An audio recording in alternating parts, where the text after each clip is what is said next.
Good afternoon, everybody. This is our mic check. If you can see us, if you can hear us, go ahead and give us a thumbs up so that we'll know that our audio is working properly. We'll begin promptly at 3 o'clock.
Good afternoon. Hope everyone's doing well today and enjoying the weather. Beautiful day. I'll start today with just some talking points here pertaining to the storms, and then I will go into our COVID report. Start with on having a lot of calls about the tree debris, the removal and all, as far as the people in their own personal yards, the brush and all. We've got the transfer station here where our brush pile is at in the back. As of today, we'll have that thing open 7 days a week, and it'll go from dark to dark. And so even Saturdays and Sundays, you know, if you're there, you can still haul your tree debris down there now. Now, anything, it has to be separated. We can't have any house, any kind of shingles or anything like that, or from buildings. That has to be separated, and it'll have to be taken up on the hill now, and that'll be from Monday or from Tuesday, you know, through Saturday. But all the tree debris and all removal will be working. You'll be able to take that down there. We also have the state of Georgia and the forestry people. They've brought in crews in here. We've got a strike crew from Georgia Forestry. It's got a number of men there with chainsaws, and also we have many trucks from the state of Georgia that are going to be, or that are already on our county roads. They really have stepped up, and they're really helping us tremendous. We're going to have those men, from what I understand, about 7 days, between 5 and 7 days, and they are also wanting to work from dark to dark. You know, they're going to put in long days, and so right beside them are also our county men. They'll be working on our county roads too, clearing them, and they're going to work the same hours as them. So, and then they'll be working like 7 days a week. Or the whole time that they're here anyway, the state people. The chainsaw crews from forestry, I think they're going to keep kind of the same, schedule. And so just trying to, try to work with these people. Try to, I guess you would say, stay out of their way or whatever. You know, they respect your help, but you know, as far as traffic goes, you can get in the way because they're moving, and the people they've already started on your county road. You know what I'm talking about, because it's unusual to see those big yellow trucks on county roads. But thank goodness they're helping us. Georgia Power, I had an update from them just a little while ago. I'll make sure it hadn't changed right now. As of just 30 minutes ago, they still have 63 people out. They have crews, wide open working on them, and hopefully they'll have those back on by late this evening. There was just so many poles that was broken and transformers that was it was just taking a tremendous amount of time and manpower to put those back. So that'll give you an idea. And I should have a report here in the next couple of hours, if you want to call me, of actually what areas of the county that's still out. He did not put that in there, normally does. Okay, I've talked about the brush pile, the transfer station. And, of course, our transfer station, as far as garbage, is just normal schedule. We close on Monday, Sunday, and Monday, and that it'll go right on. I want to address also our electrical inspections. We've got a lot of people that, even though the power's on, the main line, there was a lot of mast that's been bent, a lot of entry cables. As far as electrical inspections, we'll do them as needed. You call. Myself, I do the inspections. Hugh Blevins and actually Alex can do that. So it doesn't matter if it's on Saturday, Sunday, whatever time that they have that you're ready for an inspection. As you have your electrician finish that box or whatever damage to your house, all you got to do is call. You can call the office here doing our call my phone, and we'll make it happen for you. So there shouldn't be any hold up there. The biggest thing right now, I think, is people getting electricians. That there's kind of a shortage. It seems like everybody's wanting everything done at once. But when you get that done, you just call my number or call the office number here, 657-4625, and we'll make that happen soon. I mean, almost immediately. Let's see here. That answers that. I mentioned our forestry strike team. We really appreciate DOT, and we appreciate the forestry people coming in here. It's just a blessing to us, all of Dade County. Let's see here. I want to make sure. Okay, I'll move into. If I lift anything out, Kerry, that's just on our tornado. We do have FEMA. They are. If you've seen a helicopter flying around today, that is our people from the county and FEMA. Alex and Ansel, they've been actually flying over and doing an assessment. Jima was here yesterday on the ground, I think the day before also, but FEMA actually flew in, similar to what they did at our when we had our tornado outbreak back in 2011. And hopefully, there are other people that'll decide whether we get any federal assistance. Hopefully, they'll see that our damage is pretty severe. And that'll give some of the people here, especially people without insurance, that'll give them an ability to have some direct help for them. And we do have a lot of insurance companies here. I noticed several cars with the insignias on them, different companies that are on the ground today and yesterday also. So they're trying to get in and out and try to help the people that have been damaged. I'll move on into our COVID report. Kind of look at it here. Still looking, pretty fair. I mean, in Dade County, we've not had any more. We're still at 3, and that's a good thing. We have 14,987 confirmed cases in Georgia as of just an hour or so ago. That's up from 14,223. So it's increased. It's not drastically increased. A few days there we had over 1,000 in 24 hours. So that's still it's kind of calming down a little bit. Walker County did go up. They're up to 13 now. They were at 7 yesterday. So for whatever reason, they've inclined. Coast County went from 14 to 17. Chattooga went from 7 to 8. Whitfield, it's a large county. They stayed the same. Floyd County only went up 1. They went up to 120 from 119.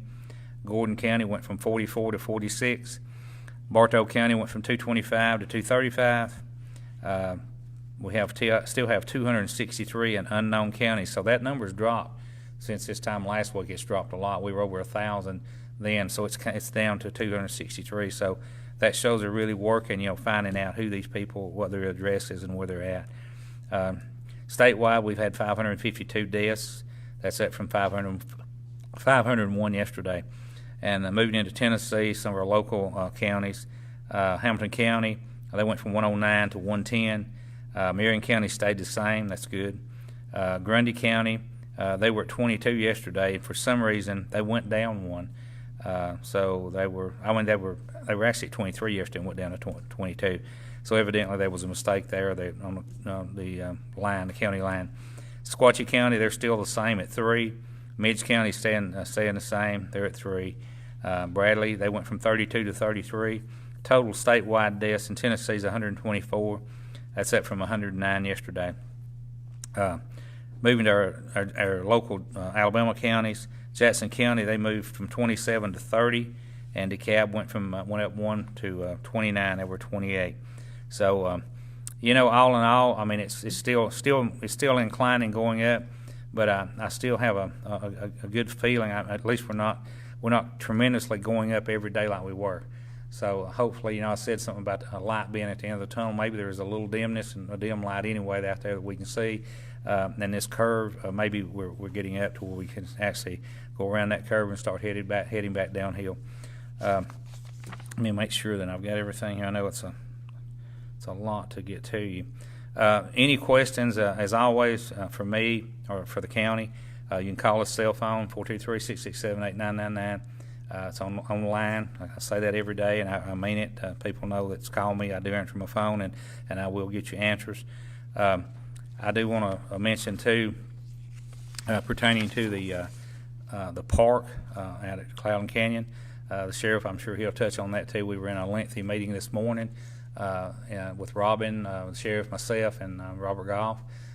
We talked to several higher up people with the Parks Department. We actually had Governor Kemp. I called him. He was real nice. He talked to us there probably 10-15 minutes, and we had a long conversation with him pertaining to the park. We've got a meeting set up in the morning between 10:30 and 11.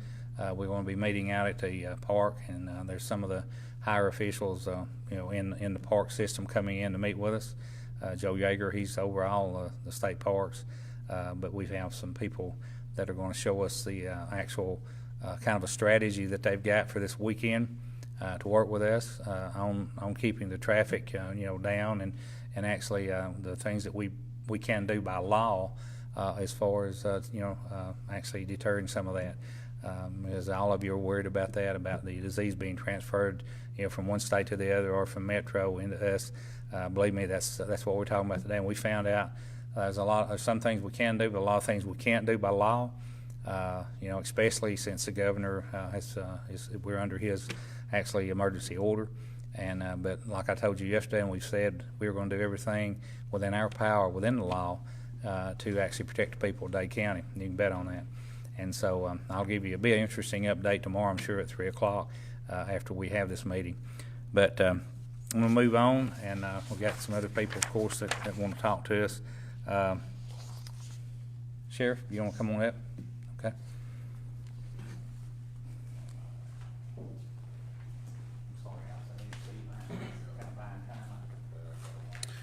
Thank you, Ted. Good afternoon, ladies and gentlemen.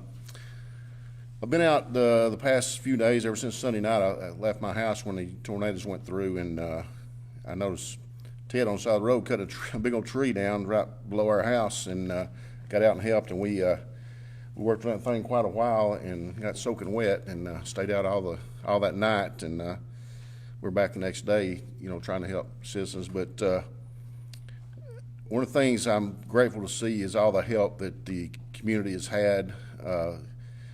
People would show up that didn't even know some of these people that had damage would be helping, clear trees and cut trees, and just helping neighbors, and that's what this community is all about. And I think we have the best county anywhere, so I'm just grateful to you that's been helping. A lot of business owners too that have their own contracting companies and stuff have been pitching in at no cost and helping, and that's great also. I know Alex had got together with the state and got all the state workers here this morning. FEMA's here, as Ted said, and assessing the damage, so hopefully we can get everybody back to normal and get all the power, I think, is for the most part back on, so that's great. So, this seems like it's kind of tornado alley now. Every time we hear of a storm coming our way, we all cringe and try to get to our basements or shelters, and it's just trying times that we live in, not only storms but dealing with this pandemic. So Just hang in there, folks, and any way we can help, just let us know. One of the things I was having a problem with, and my deputies and the citizens were, I know around Cloudland Estates and places like that, up around Michaels Road, a lot of sightseers come and want to look at the damage. You're actually hindering, when you do that, you're actually hindering the cleanup crew and the power companies when you do that. So if you do come through, we're going to ask you, if you're taking pictures and just hear sightseeing, we're going to ask you to get a car and help haul brush and pick up limbs and stuff. So if you want to do that, come on out. But we're going to ask you to help if you are. So please don't hinder the operation that's going on. Kerry, I think you said we had a question a while ago. If the law enforcement is stopping out-of-state vehicles, you know, I'm sure you're talking about because of the shelter in place. The thing about that, we got to be careful. We cannot just stop anybody for no reason. We have to have probable cause to make stops, even during this pandemic. We cannot just pull people over because they're just having an out-of-state tag. That's infringing on people's civil rights, and we cannot do that. You know, if we do see somebody making several trips that's loitering and suspicious, we can stop them on that and ask them what they're doing. And if that leads to something else, you know, we can. But as far as just stopping out-of-state cars, we cannot legally do that. So I hope that answered that question. Just again, thank our county, and I thank all our officials here in the county, Ted and Alex and everybody. And I'm sitting in here in the commission room looking at the voting people that are helping out, and we appreciate these ladies. They've been working every day I've been here. They've been here working, and they've got most of the voter registration cards took care of, it looks like, for the most part. So they're doing a great job, and when you see them out, if you know who they are, thank them. All right, thank you very much, ladies and gentlemen. Good afternoon, everyone. I'm Alex Case, Director of Dade County Emergency Services, and your mayor here for the city of Trenton. I'm going to stay with a storm because that's all we've been inundated with for the last since Sunday. Executive Rumley talked about, we had a chainsaw strike team from Georgia Forestry come in this morning from the request we sent in, and they worked all of Canyon Park Estates, Cherokee Trail, Gulch Road, Piney, Cedar Lane, all areas, McKegg Road, Back Valley Road, Daniels Road, and got all that cut up into small pieces, besides what a lot of the homeowners do and friends and family and churches that's been out. It's been a tremendous help as long as it is sitting on the right of way. Then we do have the GDOT crews along with our city public works and county public works that are making continuous drives on those roads. Under this state executive order, we've got, after today, we'll have 6 more days to try to continue to get these right-of-ways cleaned up. A lot of this we're having to wait until Georgia Power gets sections of power on, and a lot of entangled fiber and cable from cable companies, telephone companies that we're working around as well. So those are continuous things, and we are getting a lot of calls about either homeowners calling contractors, and the contractors are coming in. I would encourage that you really watch with these folks.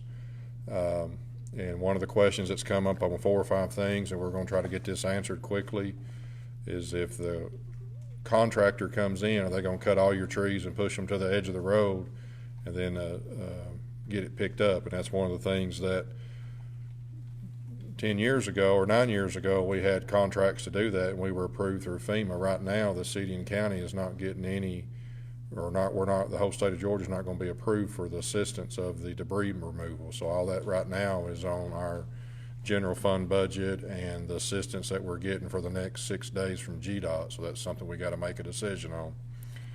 As of right now, we have close to 105 homes that were affected by this storm.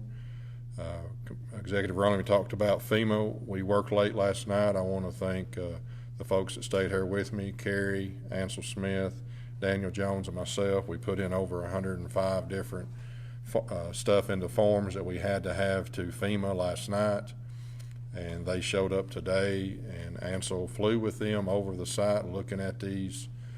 The thing that Georgia's trying to do now with Dade, Walker, Catoosa, Chattooga, Union, Murray, and the counties that are affected, we're trying to get individual assistance for people that are uninsured, homeowners and renters. Excuse me. So that's our biggest thing. The threshold for debris management removal for Georgia's up in the millions and millions and millions that Georgia has to be as cities and counties inundated with debris and damage, and we're not meeting that threshold now. We're trying, but we're not. We probably won't. The threshold to get uninsured residents or renters some assistance is a lot lower for the state, and that's what GEMA has asked us to encourage on, and we're still out gathering that. A lot of it is determined if it's insured or uninsured. We said this yesterday, and I still want to encourage it. If you want to call and make sure that we have your address down, and if you're uninsured, no insurance on your property, or no renter's insurance, or you own your trailer and it's damaged and it's on a piece of rented land, please call our non-emergency number at 706-657-4111, or you can email us at info@dadecounty-ga.gov, or if you want to message Dade County on Facebook Messenger as well, we'll be able to get that. Now, a lot of this we have to assume, and what we're going back now is going back and actually physically getting on there and seeing if we can find and ask, because that's the task now. With the flyover, we did confirm one home that was completely destroyed from the tornadoes. It's uninhabitable structurally, 2-story fell over, and we've had 3 modular homes that are destroyed. 2 of them are flipped over multiple times, and one of them was a tree fell through and crushed half of the division. And we've been back and forth with this for a few days. We say affected. There's 4 divisions of that FEMA asks us to qualify: affected, minor, major, and destroyed. Affected to us is, they got a lot of trees down and some skins on their house, or maybe a couple shingles. Minor to them, and even a few affected to them, could be a window blown out or a door blown out and a section of the fascia pulled over. That's still affected, or it could be minor. So the terminology that we have to stay with, we're fighting hard to get the numbers, but that helps. That if you will let us know, again, that number is our non-emergency number in the dispatch, and that will help us update our individual assistant needs. As soon as that happens and it gets in and comes up, then we hope that Georgia can get this. That's the goal, is to get anybody individual assistance. So again, when we met with the strike teams this morning, and forestry and GDOT, I just was encouraged that the beating in we've been doing for 4 and 5 weeks of everybody at social distance, we actually done that. We met with a small group and a big table, several feet apart, and then they went to their individual crews. It wasn't a big meeting of folks, so we're really practicing that. And even today, when Ansel flown, he had to wear N95s. Everyone in the helicopter that was doing that, just to protect the folks that was there. Again, those numbers will be posted on the here, or visit us on our dadecounty-ga.gov. Any of our accounts will have that. And if there's any questions about it, please call, and we'll do what we can to help you. We've also got 5 displaced families that American Red Cross has helped. They are actually being taken care of here at the local Days Inn. We'd like to appreciate them and our Red Cross for helping with that. Another thing we need, if anybody has any rental property for an average rent for some of these families, we're trying to find some. We've got a couple we're working on through Dade County Connection. The group downstairs really done some help with the family. We appreciate that. Red Cross has extended some of that help.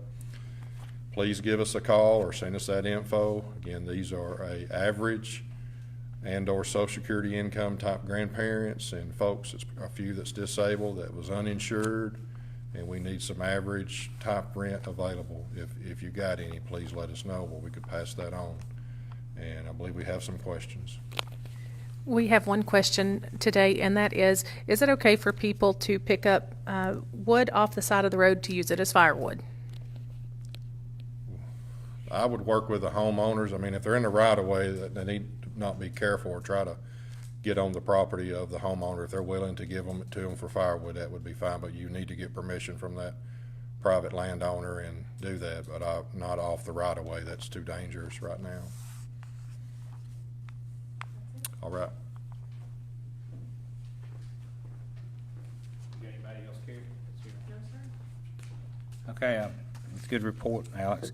I do want to mention one thing. I was on the phone yesterday and yesterday evening also with the Lyman School.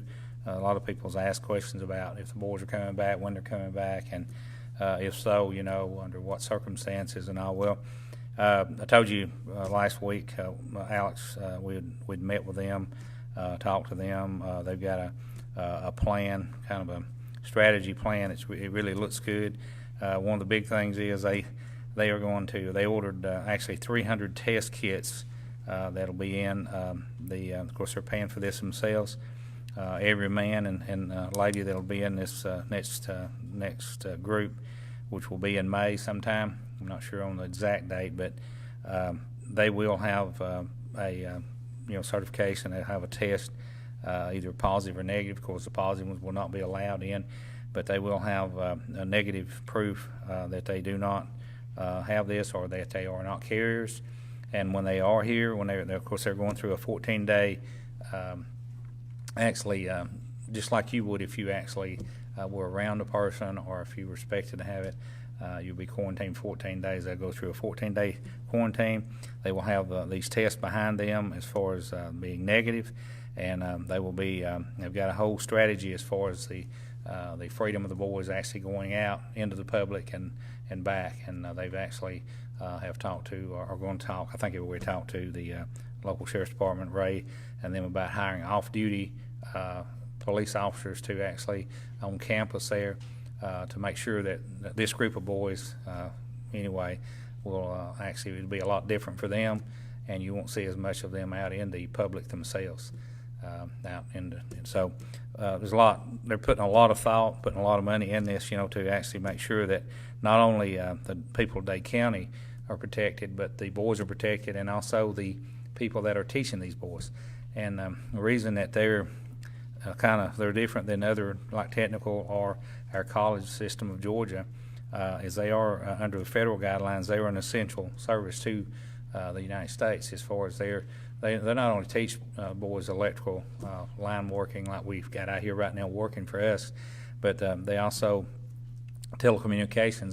They do that also, which is critical as far as that goes, into our infrastructure and the United States. So that's the answer to that question. I had a couple people ask me that, but that is they are considered an essential work group and an essential school through federal guidelines. So I'll keep you more up to date on that as David, as time gets closer and we see what the governor, is going to do. That could even affect that if he actually increases this from April the 30th, which that's his deadline as far as ending his order. He has a right to extend it another month. I don't know that he will. Really don't know. As we get closer to that, we will find that out. But that could change a lot of things. But right now, April the 30th, is the deadline for the shelter in place, and we'll just see how that works. We'll also keep our eyes on the president, because he's actually, the person that is responsible for putting everyone back to work and gradually getting into this. So that's a big deal, as all of you know. We'll be back tomorrow at 3 o'clock, and I appreciate everyone tuning in here. I hope this is helpful to you because we just feel it's right to do this every day. I'm not had anybody say that we're beating it in the ground, because we try to give you something different every day as things change, and so we'll be back tomorrow at 3 o'clock unless something drastic changes that we have to have, and Kerry can alert you to that, and we'll be right back on here to let you know. We got any questions, Kerry? Okay, all right. If you do have any, if you think of them, like I said, this is a tool right here. You call it, and I'll get you an answer. And 667-8999-423.